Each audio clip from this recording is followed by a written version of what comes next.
Welcome. This is Craig Applegath, and this is the 21st Century Imperative podcast, the podcast series that explores the insights and approaches of scientists, designers, planners, engineers, business entrepreneurs, and other successful change makers who are finding effective ways to meet the three critical challenges posed by the 21st Century Imperative. These are: how will we continue to live on our planet without destroying our biosphere? How will we repair and regenerate the environmental damage we have already caused? And how will we adapt to the escalating impacts of climate change? Each episode will feature an interview with an individual whom I think you will find not only inspiring, but also very relevant, helping you answer the question, what can I do to meet the challenges of the 21st Century Imperative?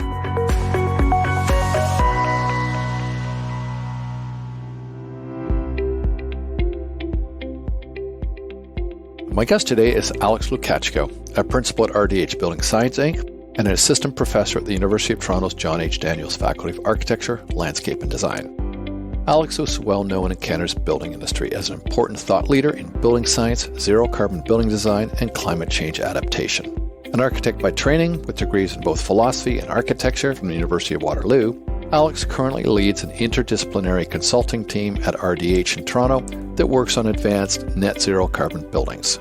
Alex works with multidisciplinary design teams and industry stakeholders for both new buildings and for deep energy retrofits of existing buildings. This gives him a broad view of the industry as well as the forces that need to be marshaled to significantly reduce building-related greenhouse gas emissions. At the University of Toronto, Alex teaches Masters of Architecture students about building performance, low-carbon design strategies and technologies, resilience, and long-term adaptations to climate change. Outside of this work, Alex, his partner, and their three kids lead an active, cycling-intensive life in Toronto, investing a little extra carbon each year to spend time at the edge of the ocean in Cape Breton, Nova Scotia. In our conversation, Alex talks about the rapid change we face within the design and construction industry as we try to move the entire industry towards a goal of zero carbon and perhaps restorative construction, that we need to address the climate crisis. He talks about the challenges of designing buildings for the long term, but he also talks about opportunities to help this effort if we look to the past. We also talked about what gives Alex hope and keeps him going when things look dark, and the advice he would offer listeners about what they can do to be part of making a difference in meeting the challenges of the 21st Century Imperative. I hope you enjoy our conversation.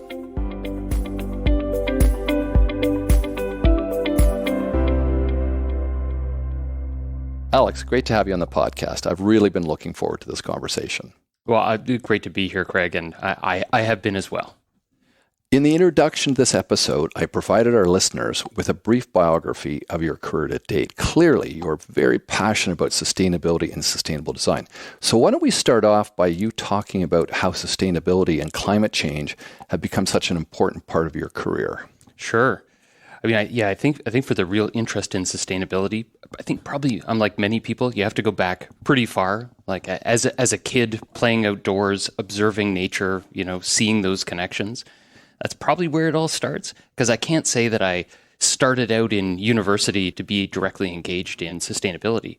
And actually, I took a kind of weird path to get here. I originally started in philosophy. I thought that was important. And just for a bit of context, I'm in the design and construction industry. My family was full of architects. I had three uncles who were architects, different kinds of practices.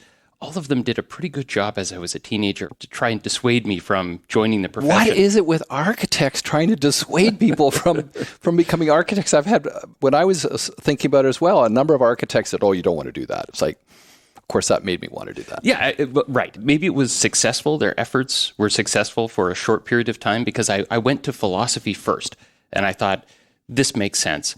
And I had, 2.5 years of an immense amount of fun reading, thinking about, by the way, primarily like ethics, and started thinking about environmental ethics and environmentalism generally. Did some learning in that area, but so I got good drawn priming back in for architecture and finally sustainability. Oh, you just didn't know it at the time. I didn't know it at the time. Yeah. I didn't know it at the time, but I got drawn back in. And I wanted I wanted more of a career. So after that diversion, got into architecture, and the sustainability part. We learned about sustainable design. This was just mid 1990s. So LEED, for instance, had been launched the U.S. Green Building Council was gaining popularity, attention. Design professionals were kind of latching onto that. And it wasn't too many years after that that municipalities started picking up LEED as the kind of default standard for what sustainable or green design would be. I think we probably would have said green design at the time, right? Yeah, and LEED was very powerful because it gave both corporations and institutions something of a common checklist, and also they liked the idea of getting medals. I thought that was brilliant on the part of USGBC and CGBC to have gold medals. Like everyone wants a gold medal. Yeah, it's a very clever structure. And so it was definitely gaining traction. And we learned about that in school. But the questions that I had, I'm thinking, third year, fourth year, just finishing the undergraduate degree in architecture, are we really making a difference with all of this? Because at the time, not to pick too much on the LEED system, but we were talking about adding photovoltaics to the roof of a building. It's a normal building, but it's got renewable energy. Is that green design? Is that something that's really sustainable? We had to take some small steps as an industry, of course, but I was at that time very focused on, as a designer, how do you know that you're making the right choice? Like, how does that happen? So towards the end of my undergraduate degree, I started learning a little bit more about building science. I took a course that was offered by now a colleague of mine, John Straub at the University of Waterloo. I think it was his first course in architecture. He was coming from the engineering side, had a background in building science, and his first course was called How to Practice Architecture So You Don't Get Sued, which appealed to me immediately. And he's a very charismatic teacher as well. He's a lot of fun. Oh, he is. Yeah. So it was an amazing class, but we got directly into measuring things, and we talked about performance. What are buildings supposed to do? How long are they supposed to last? And if you want to improve buildings, well, how are you going to do that? You got to measure. You got to think about things. And another really interesting part of that building science diversion was dealing with change in the industry. Like if you want to understand new materials and their applications, if you want to change the way that buildings go together, you got to understand it from a scientific perspective rather than the traditional historical one that's more convention-based that the building industry kind of thrives around. And at that time, so much change in the industry, so much excitement about sustainable design, these things made a lot of sense to me.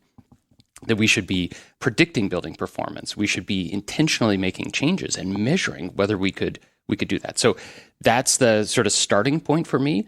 I didn't really go back. I worked in architecture firms as a co-op student in my undergraduate degree. I took my master's degree and focused specifically on sustainable design. And I started working for building science companies because we were doing the kind of work that I wanted to do on buildings that were better, So green design, as it used to be called, and building science have been your life. So what are some of the most important lessons you've learned from your work as a building science specialist about how to address the key issues of climate change, but also how to adapt to it? And are there any key lessons that you think are most important? Yeah, I think there are a few that I would mention. One, I've learned that we're not very good at planning for something that is outside of our immediate experience. And in the future. Coming at us in the future. Yeah, I mean, we're in the building industry. Yeah. We're building buildings that we know are going to exist for more than decades, generations, perhaps centuries. But do we really have strategies for thinking about that? No, we don't. We don't do it in a systematic way. And that may have been fine in the past because we were dealing with traditional materials, similar programs, a relatively static industry. But now things are changing rapidly, and we don't really have the tool set to think about what those long-term consequences are or how we should plan for them. So that's one. I guess another lesson that I've learned, especially thinking about how we're going to design to limit the impact of climate change and how we're going to adapt to it, we're not really limited by technology here. We've got all the technology we need. Well, buildings are not complicated things. Yeah. I can remember I did a consulting project for the U.S. Department of Energy, working with a different firm, a Building Science Corporation. Great name for a company. They got in pretty early. They had a contract with the U.S. Department of Energy looking at advanced housing.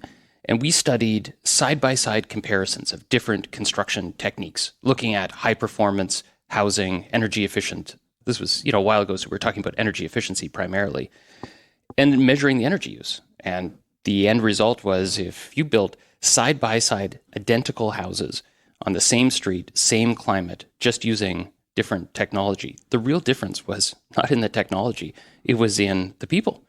There would be a 3-to-1 difference in energy use. Just by behavior. Yeah, that was related to people's behavior. Yeah. And when we work to drive down the energy use of the building itself and all the components that are directly related to the building, it's the people that are really left there. So I don't think that, we've got a lot of technology that we can deploy in buildings. Buildings are not that sophisticated to begin with. We're not really limited by that. We're more limited by thinking about what we use these buildings for and how we use them. And then just maybe the last thing that I would say as a lessons learned that's been kind of a continuous learning experience for me in my career has been that if we want to deal with change in the design and construction industry, we got to look outside the industry. This is a very tradition-based industry and very inward focused, but things like the financial aspects of buildings, like that's a break.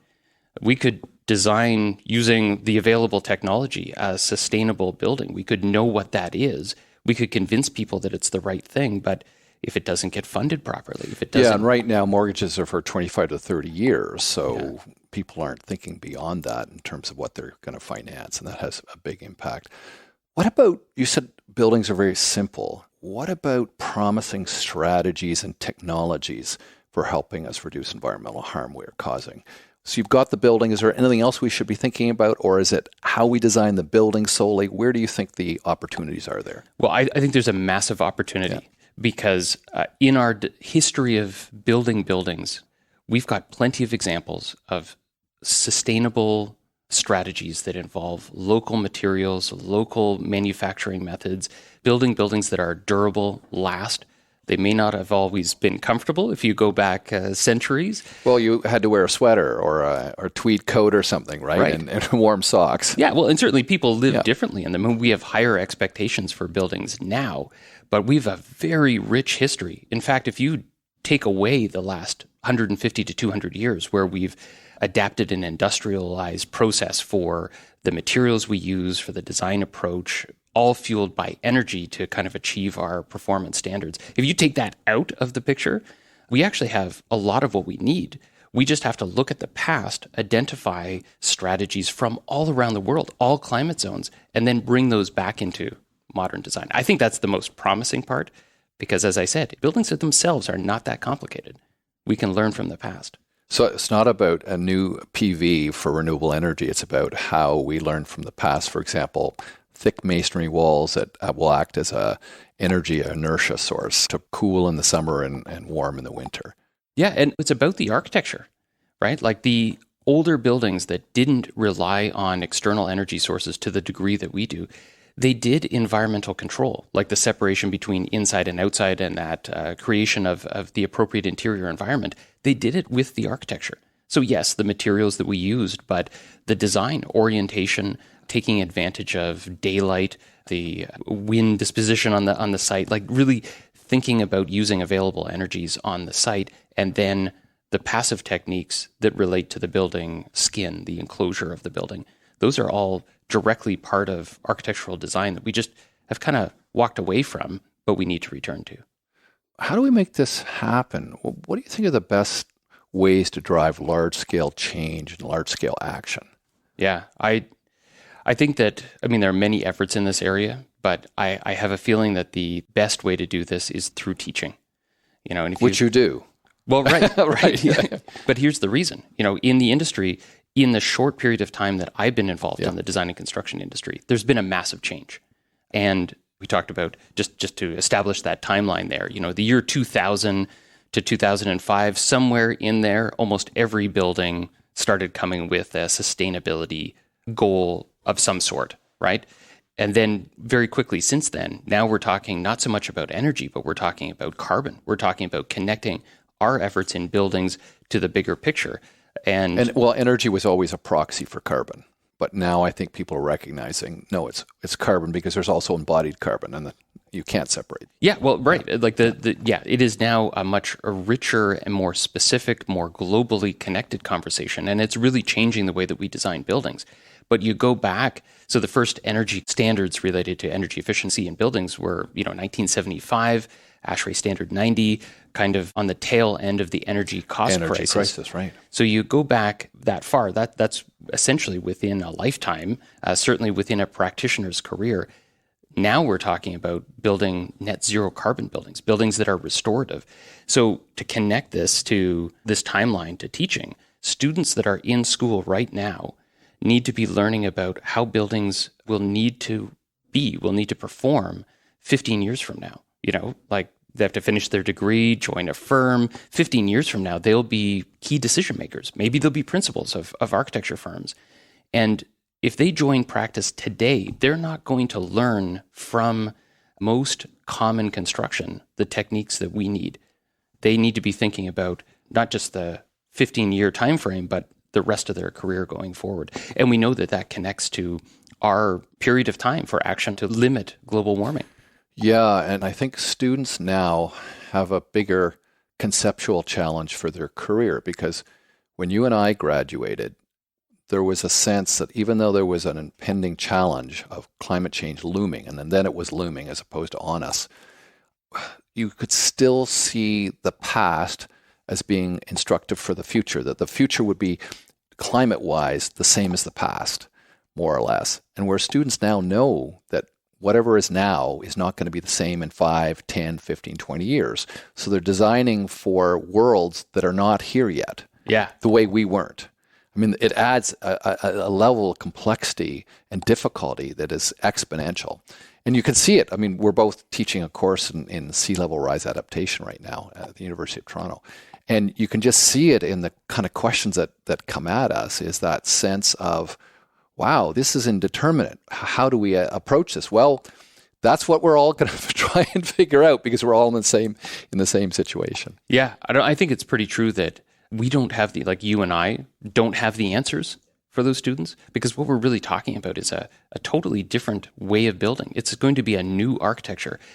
You were asking about driving large scale change, and I started talking about teaching architecture students, but there's one more connection there that I think is important. Teaching students to prepare for the future, we can establish the context for the problem, they'll find the solutions. But I think architects have an ability to picture the future, right? Like that's part of what they're trained to do. And so that has the larger scale impact, because they'll be able to show what that future could be like and build for it. What do you think are going to be the biggest challenges or barriers to coming to grips with how to deal with these realities of climate change and adaptation? Yeah, I think we need to go back to something we mentioned before, thinking long term. We need to be able to plot out future scenarios, because it's not just as simple as thinking, what are things going to be like in 50 years? Because they're going to be a lot different than they are right now. Mm-hmm. So that rate of change is increasing, and there's uncertainty around the end of it. Once we get past 2050, 2100, the predictions diverge. It depends heavily on what we do in the next couple decades. So I think understanding what those predictions are, that's a barrier that has to be integrated into our design thinking. I mean, probably more generally in our society, we need to be integrating this into the way we think about the future, but specifically about the design and construction industry. We need to understand what that framework is. We need to understand what the scenarios are. And then we need to project out our thinking so that we make decisions that are really focused on the long term, not what's happening in the next year or two, or what the funding of the building is at this particular time. What's stopping us from doing this, or what will get in our way from achieving this? Well, I mean, you mentioned that the financial aspects of buildings are a pretty powerful brake on what we're able to do to change. And, I think just having access to the information is one thing. It's been interesting since August with the IPCC update report, the sixth assessment report. There's been a lot more awareness of what climate change will bring and where we are relative to our goals of limiting future temperature rise. That's good. So at least people have a window into it, and I think people are going to learn a lot more about that. But just knowing where we're going is not quite enough. We have to get everyone else on board, and to do that, a big challenge will be understanding why buildings are put together, how they're put together in terms of, the financial aspects, how owners of buildings are themselves planning for the future. And I think that's an issue that we have to tackle. What about opportunities then? What are some of the key opportunities for helping deal with these challenges and the impacts of climate change, impacts of adaptation? What do you see as the big opportunities? Well, again, I see opportunities every day with buildings, right? I mean, we have to deal with new construction, and I don't actually think that we're too limited in terms of technology and what we can do with new construction. But the existing building stock that's there is, well, we're going to have to reduce emissions. We're going to have to maintain that investment in carbon rather than spending more carbon building new buildings. But the opportunities are in the decisions that we make about the repair, the maintenance, the upkeep of buildings on a pretty much a daily basis. We see the built environment as being relatively permanent from our day-to-day experience, but in reality, it's constantly in change. So if we could keep that long-term view and understand what we need to do to adapt buildings, there are opportunities all the time to make improvements slowly in that direction. I totally agree with focusing on existing building stock, because architects are about building new buildings primarily. I mean, that's our stock and trade. But when you think of the percentage of new buildings compared to the existing building stock, you can't have that much impact on emissions or adaptation for that matter if you're just focused on new stock. Like it's 3 or 4% per year of the total building stock at most. So we have to find strategies for dealing with the existing building stock. That's really key. I hope you're enjoying this episode of the 21st Century Imperative podcast. We've certainly enjoyed producing it.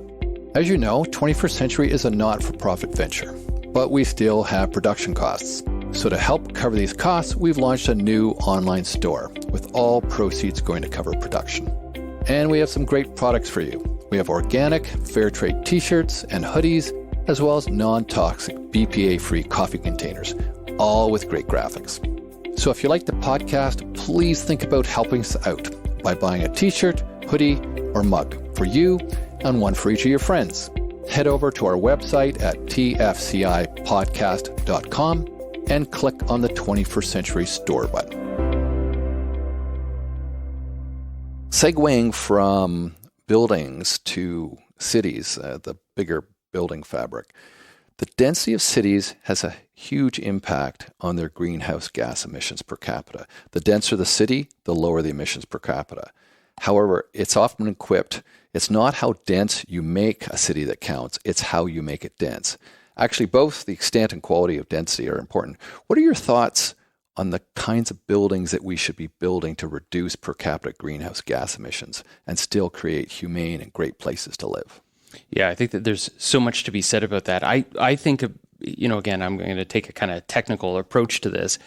I think that if we're building urban environments for people over the long term, thinking about adaptation to climate change, we have to be building buildings that are more resilient than the ones that we're building right now. And there are challenges for certain types of buildings. So density, for instance, I think probably many people are thinking about largely built up downtown areas, taller buildings, more people living in the same square footage of urban space. Those buildings are really challenging for a number of reasons if we think about both reducing emissions and adaptation to future climate change and the kind of resiliency they offer. So like a tall residential building, mostly glass and aluminum, highly thermally conductive, those buildings don't work well when there's no power. Mm-hmm. And in fact, right, they may not be livable within hours. Well, there's no power not only for heat or cool, but for getting water up to them, pumping water. For getting water up to them, for keeping ventilation air on. Many of these buildings don't have a mode of operation that is fully passive. Like you could turn the power off or you lose electrical service and you could just continue living in the building. The windows can't open in many of these buildings. Heating and cooling is going to be a major challenge depending on what climate you're in. Far south, losing air conditioning when you're sitting in a glass box without any kind of shading, any kind of external protection for the sun, these things are not going to last. Some of that is a comment about how we put together these larger buildings, and we could certainly work on that.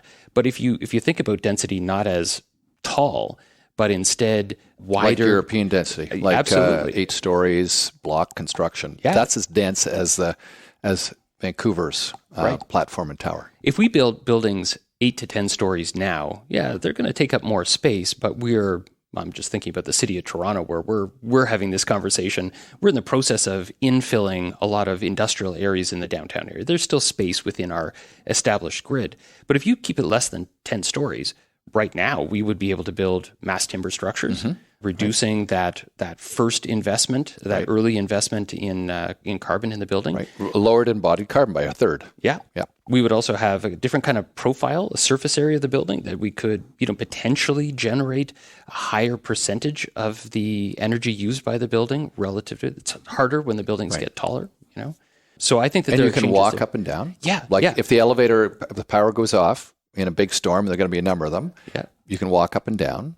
And the water mains will pump up to 10 stories in Toronto. Right. So all of these things kind of fit together, and it does tackle that other dynamic. It's not, the building energy use we can dramatically reduce, but what about people and their lifestyle?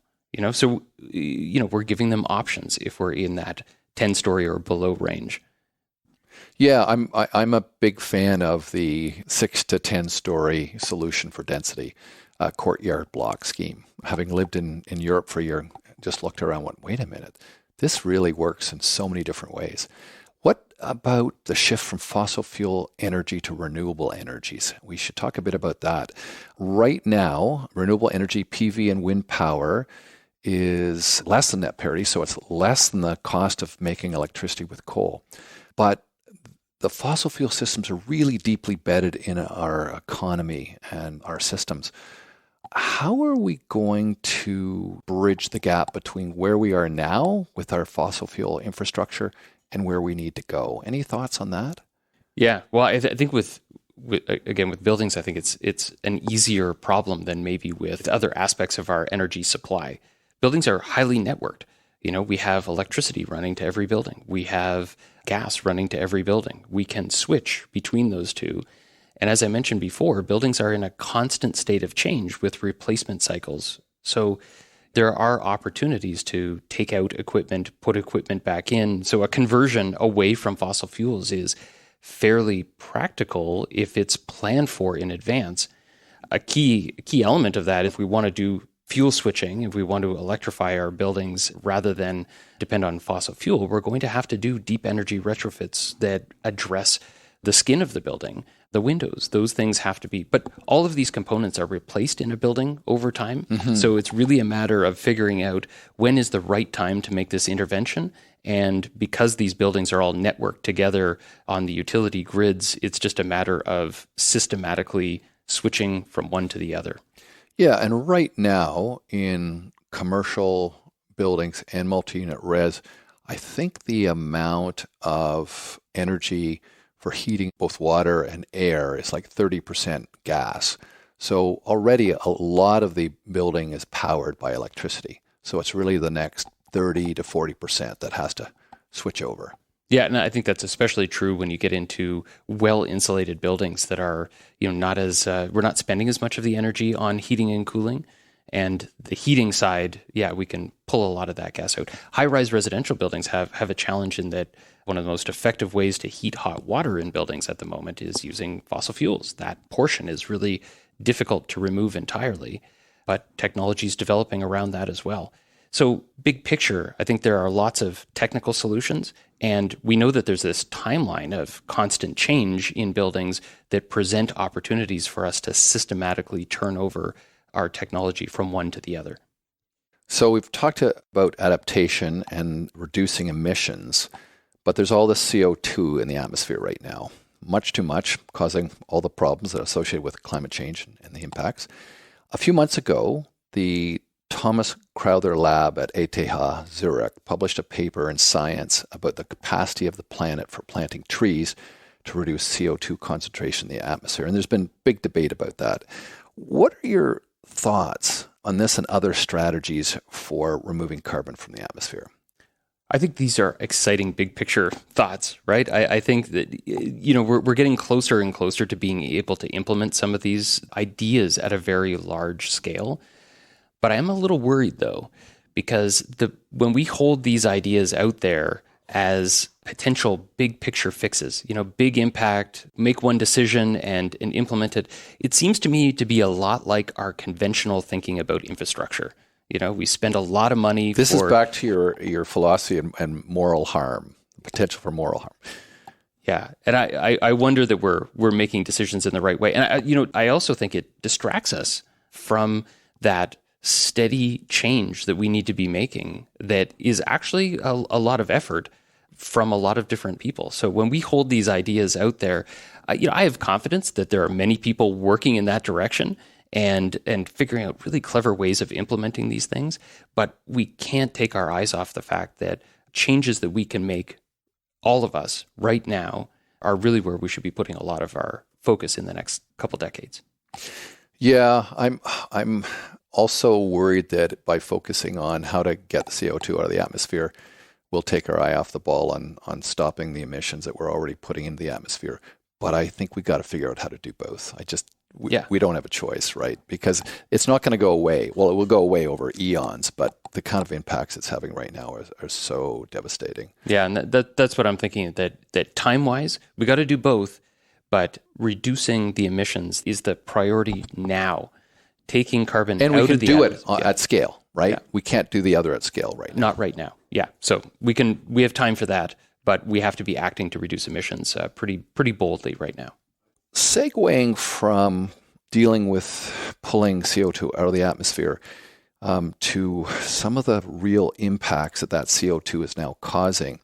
Both of us are now teaching a seminar in sea level rise adaptation, and it has raised the question of what we do about climate refugees, the impacts of climate change, and the kind of refugee crisis that's going to come out of it. The IPCC special report on ocean and cryosphere in changing climate is now forecasting that almost 1 billion people living in low-lying coastal areas, as we've talked about in the course, will be affected by sea level rise by 2050. This will be one of the most critical challenges the world faces in the future. What are some of the approaches to meeting this challenge that cities can lead? Yeah, the students have been looking at case study cities all over the world, and they've been learning about the sea level rise adaptation strategies in broad terms. Do you build walls? Do you retreat from the coast? When you think about urban environments, and many cities are located at the coastal line and are going to directly deal with this, the problem becomes more complicated really quickly. And you're talking about the number of people, big picture, that are going to be affected by this, but I don't think people have a really good understanding of how fast that this is going to happen, how significant this impact is going to be for many communities, and how few options there are that are feasible. Some cities around the world, like New York City, for instance, Lower Manhattan, they've got billions of dollars to build a wall. So they're planning to build a wall around it. Right. They can do that. And it probably makes sense because there are not too many other options that are viable, but that's the path that they're going to be committed to.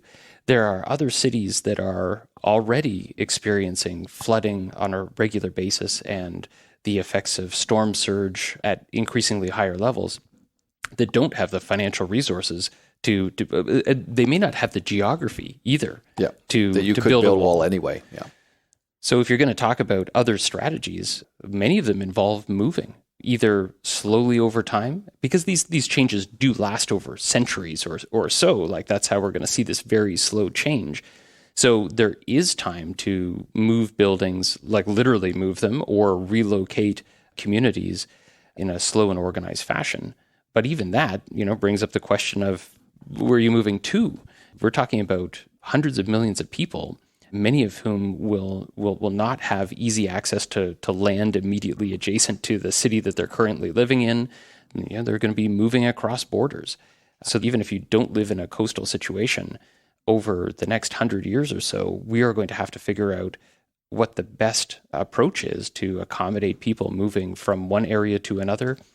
Canada's not a bad place to move to. We've got the space, certainly, right? Yeah, and Doug Saunders recently wrote a great book called Maximum Canada, where he put forward the idea of Canada really needing 100 million people to be economically sustainable as well as environmentally sustainable.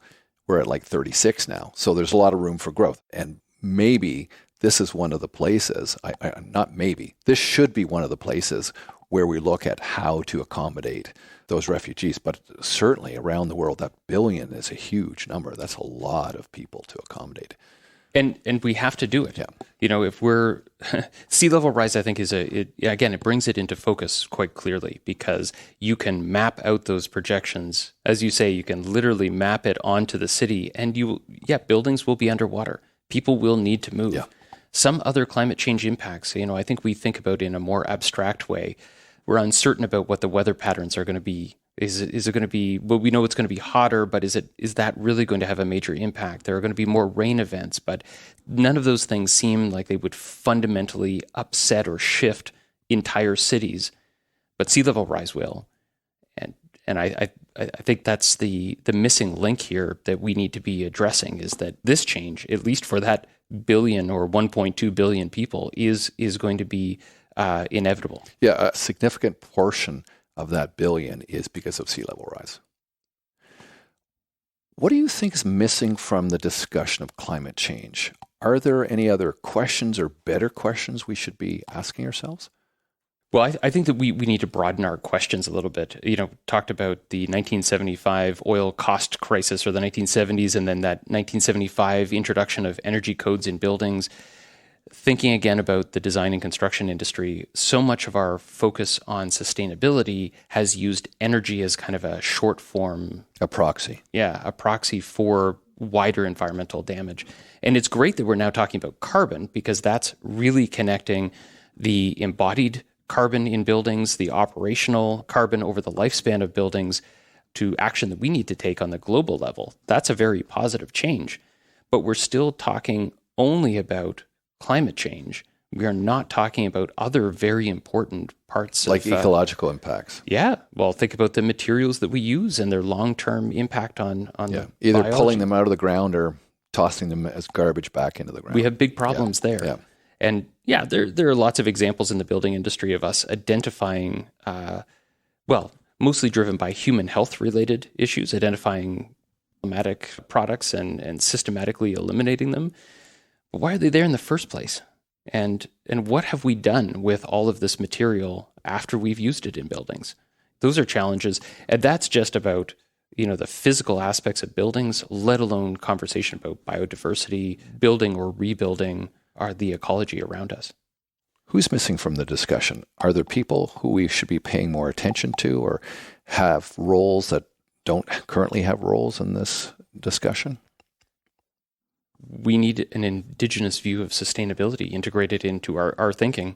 And to me, that connects very strongly to the past, right? Learning lessons from sustainable modes of interacting, sustainable built environments in different parts. And we need these examples from all over the world. Literally every climate area in the world needs lessons on how to live in a more connected and tied way to the environment itself. So we need those voices. We need that experience, and we need it sooner than later. What do you think, Alex? Can we do it? Are we going to be able to get our act together as a species to really deal with these problems? What gives you hope? What keeps you going when things are looking dark? It does seem pretty dark in day-to-day life. And every day seems a bit darker. It does, but hey, what gives me hope is watching students that I'm teaching tackle these problems, because they, first of all, they want to. They have that motivation to do it. They believe that their work can make a difference. Yeah. And as shocking as it is, again, thinking about our sea level rise course, that's a pretty heavy content to work through, to really understand the time frame and what we're up against. And in addition, the uncertainty the future holds. Tackling that is a major challenge, and they absorbed it. They thought about it. They struggled with it. In a few short weeks, they're now engaged in solving the problem. I don't know that I could have done that.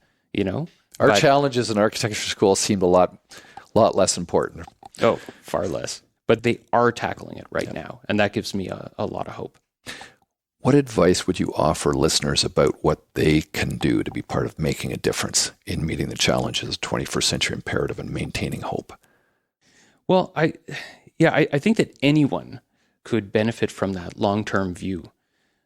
Thinking about what decisions you're making in the timeframes that we were talking about for significant climate change, thinking about the impact that you can have in the next 10 or 20 years, focusing on that, because we know that is critical if we want to limit what the future scenarios are going to look like, if we want to limit our uncertainty about the future. And so I think there's action that all of us can take, and we benefit from that long-term view and thinking about decisions we're making that way in many ways beyond just limiting our emissions right now. This could be building for a much better future than we have right now. I think that's very helpful, Alex. I think our long-term worries about the future impacts of climate change definitely need to be accompanied by longer-term thinking about the way we design buildings.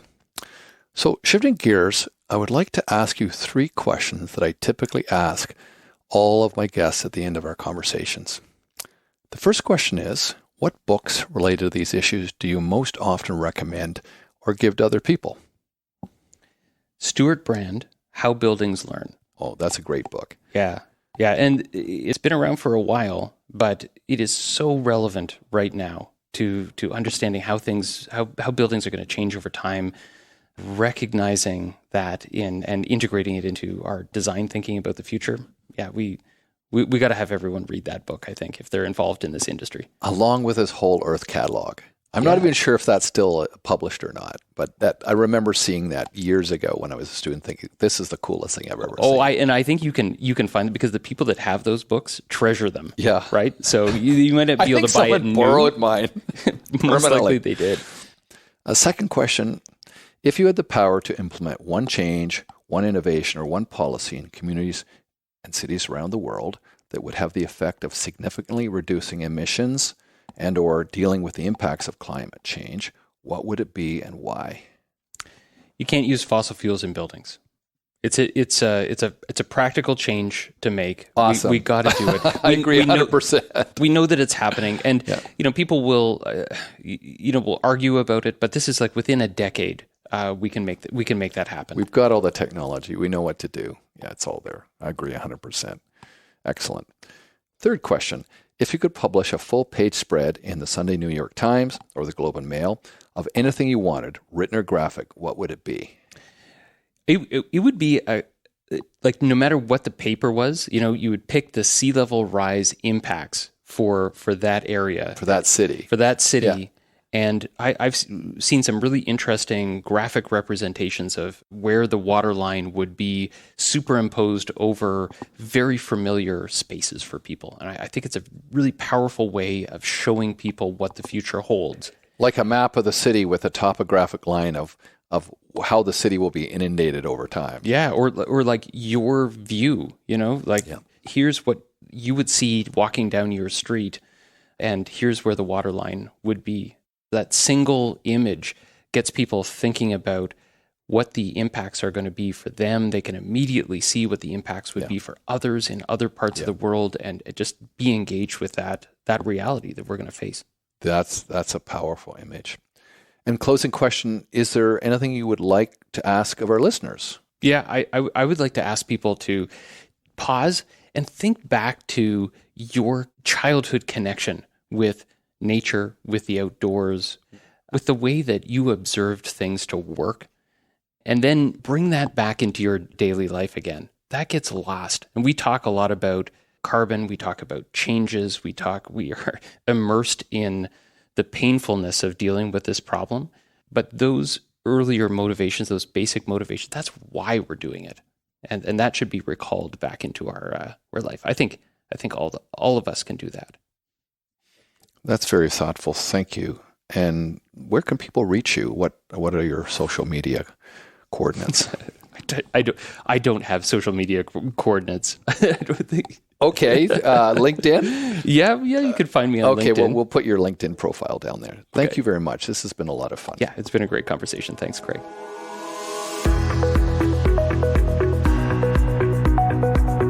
You can find links to more information about this podcast and to notes about the books and references we've discussed at tfcipodcast.com. And if you like the podcast, please let us know by rating it on the Apple iTunes podcast website and by sponsoring the podcast on our Patreon sponsor page at patreon.com/TFCI podcast. This podcast is ad-free and relies entirely on listener support from people like you. So, if you find our podcast interesting and valuable, please consider becoming a patron. Your sponsorship will not only help us cover the cost of production, but we will also be spending 50 cents of every sponsorship dollar to plant trees. To do this, we have formed a partnership with Community Forest International, who will not only be planting seedlings for you, but taking care of them to make sure they continue to grow and absorb carbon dioxide out of the atmosphere. So please head over to the Patreon page and become a sponsor. Until next time, thanks for listening.